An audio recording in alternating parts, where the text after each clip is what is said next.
விடாமுயற்சியோட first single சவாடிகா.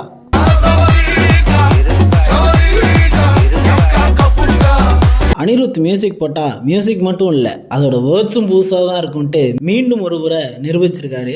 Ajith ஃபேன்ஸுக்கெல்லாம் மிகப்பெரிய ஒரு ட்ரீட்டாக அந்த பாட்டு அமைஞ்சிருக்கு அப்படின்னே சொல்லலாம். ஏன்னா விடாமுயற்சி டீசரை பார்த்துட்டு என்னப்பா படம் இவ்வளோ சீரியஸாக போகுது, பாட்டு கிட்டு இல்லாமல் போயிருமோ அப்படின்ட்டு நிறையா பேர் ரொம்ப வருத்தத்தில் இருந்தாங்க. ஆனால் இப்படி ஒரு ட்ரிப்பான சாங் கொடுப்பாருன்னு யாருமே எதிர்பார்த்துருக்க மாட்டாங்க. என்னதான் பாட்டு நல்லா இருக்குன்னு நிறையா பேர் என்ஜாய் பண்ணிட்டு இருந்தாலும் ஆரம்பத்தில் ஒரு விஷயம் நடந்துச்சு. அதாவது ஃபர்ஸ்ட் சிங்கிள் வரப்போகுது அப்படின்ட்டு எல்லாருக்குமே தெரிஞ்சிருச்சு. ஆனால் திடீர்னு பார்த்தா மதியானம் 1 மணிக்கே இந்த பாட்டை வந்து அனிருத் அவரோட பேஜ்ல போட்டு விட்டாரு. அதுக்கப்புறம் அதோட லிரிக்கல் வீடியோ தான் 5 மணிக்கு வரப்போகுதுன்னு அதை ஒரு பக்கம் விட்டுக்கிட்டு இருந்தாங்க. இது எப்படி இருந்துச்சுன்னா, இவங்க நினைச்சா திடீர்னு டீசர் விடுறாங்க, திடீர்னு பாட்டை ஆடியோவா விடுறாங்க, அதுக்கப்புறம் லிரிக்கல் வீடியோவா விடுறாங்க. இது வந்து அப்டேட் கொடுக்கணும்னு கொடுக்குறாங்களா இல்ல எடுத்தாச்சு அதை எப்படியா போட்டு விட்டுருவோம் அப்படின்னு சொல்லி பண்றாங்களான்றது தெரியல. ஆனா என்ன பண்ணாலும் பாட்டு பயங்கர ஹிட் ஆயிருச்சு. ஒரு பாட்டு ரிலீஸ் ஆச்சுன்னா மினிமம் ஒரு 2 நாளாச்சு ஆகும் அது ஹிட்டா இல்லையான்றதுக்கு. ஆனா போட்ட அடுத்த நிமிஷமே ஹிட் ஆகுது அப்படின்னா அது அனிருத் பாட்டு தான். இப்ப சவாடிகா லிரிக்கல் வீடியோ பார்த்தீங்கன்னா ரொம்ப கலர்ஃபுல்லா ரொம்ப கிராண்டியரா எடுத்துருக்காங்க. எனக்கு தெரிஞ்சு ரீசெண்டா அஜித் சார் வந்த படங்கள் எல்லாத்துலயுமே வந்து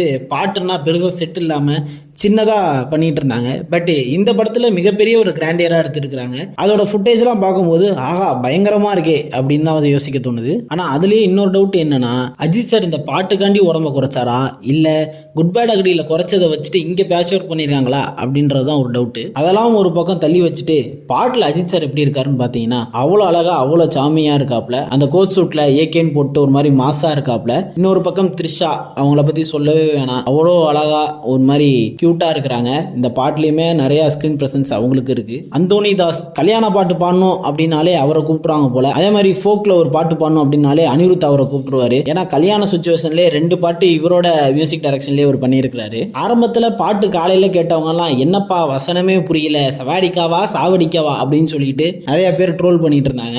அது மட்டும் இல்லாம ட்ரிப்பு கிப்பு என்னப்பா என்னமோ வருது, இன்னும் லிரிக்கே புரியலையே, அனிருத் எங்க இருக்கீங்கன்னு கால் பண்ணி கேட்கிற அளவுக்கு ஃபேன்ஸ் எல்லாம் ஓரளவுக்கு வெறியா இருந்தாங்க. பட் லிரிக்கல் வீடியோ வந்ததுக்கு அப்புறம் அதுல லிரிக்ஸ் எல்லாம் வரும் இல்லையா, அதை பார்த்துட்டு ஃபேன்ஸ் எல்லாம் பயங்கர ட்ரிப்பா செம்ம என்ஜாய் பண்ணிட்டு இருக்காங்க. முக்கியமா மகிழ் திருமேனி அந்த செட் ஒர்க்ல பார்க்கும்போது ரொம்ப என்ஜாய் பண்ணி எடுக்கிறாரோ அப்படின்றதான் தோணுது. ஏன்னா அவரோட படங்கள்ல பாடல்களுக்கு ரொம்ப முக்கியத்துவம் கொடுப்பாரு. ஆனா ஒரு செட்டு போட்டு பாட்டு எடுக்கிறது இதுதான் அவருக்கு ஃபர்ஸ்ட் டைம் நினைக்கிறேன். இதுக்கு முன்னாடி அவர் படங்கள்ல அந்த லவ் சீன்ஸ் அப்படின்றது வந்து ரொம்ப கியூட்டாவே இருக்கும். ஒரு கெமிஸ்ட்ரிலாம் புதுசாக ஒரு ஒர்க் அவுட் பண்ணுவார்.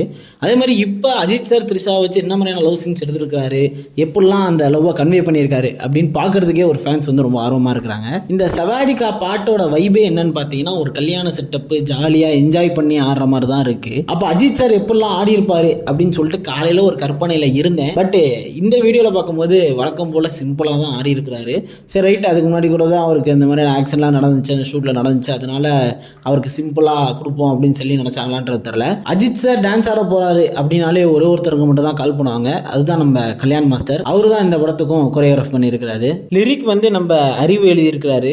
1-2 லிரிக்ஸ்லாம் நான் வந்து மிரண்டு போயிட்டேன். மரியாச்சு 8 மணி ஆச்சு கிசுக் கிசுக்குன்னு வரும்போதெல்லாம் ரைட்டு தலைவன் செம்ம ஜாலி வைப்பில் எழுதியிருக்கிறாரே அப்படின்னு தான் தோணுது. முக்கியமா பாட்டில் இவ்வளோ லிரிக்ஸ் இருந்தாலும் ஒரே ஒரு டோன் வந்து மொத்தத்தையும் டாமினேட் பண்ணிட்டு போயிருச்சு. அதுதான் இருங் பாய். இந்த இருங் பாய் அப்படின்றது வந்து நம்ம பல மீம்ஸ் அண்ட் ட்ரோல்ஸ் வந்து பார்த்துட்டு இருக்கோம். இப்போ வரைக்குமே அது ட்ரெண்டிங்ல இருக்கு. ஆனா அனிருத் இந்த ட்ரெண்டிங் மீம்லாம் பிடிச்சி எப்படி ஒரு பாட்டுக்குள்ள வைக்கிறாரு அப்படின்றது தெரியல. ஆனா இதுல அவ்வளோ ஸ்கோர் பண்ணுதா அப்படின்ட்டா கிடையாது. 1-2 இடத்துல இருங்குபாயின்னு வருது.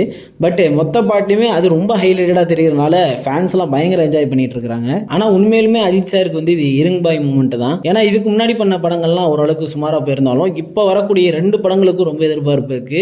ஒன்னு விடாமுயற்சி, இன்னொன்னு குட் பேட் அகலி. பார்க்கலாம். இப்போ ஃபர்ஸ்ட் சிங்கிளே வந்து பயங்கரமா இருக்கு. இன்னும் பல சாங்ஸ் இருக்கு, இன்னும் பல தீம் மியூசிக்லாம் ஒர்க் பண்ண போறாங்க, இன்னும் பேக்ரவுண்ட் ஸ்கோர்லாம் இன்னும் ரெடி ஆகிட்டு இருக்கு அப்படின்ற மாதிரிலாம் கேள்விப்பட்டோம். உங்களுக்கு விடாமுயற்சி என்ன மாதிரியான சம்பவம் பண்ண போகுது அப்படின்றத வெயிட் பண்ணி பார்ப்போம். இந்த சவாடிகா பாட்டு உங்களுக்கு எப்படி இருந்துச்சு, உங்களுக்கு பிடிச்சிருச்சா அப்படின்றத வந்து கமெண்ட்ஸ்ல சொல்லுங்க.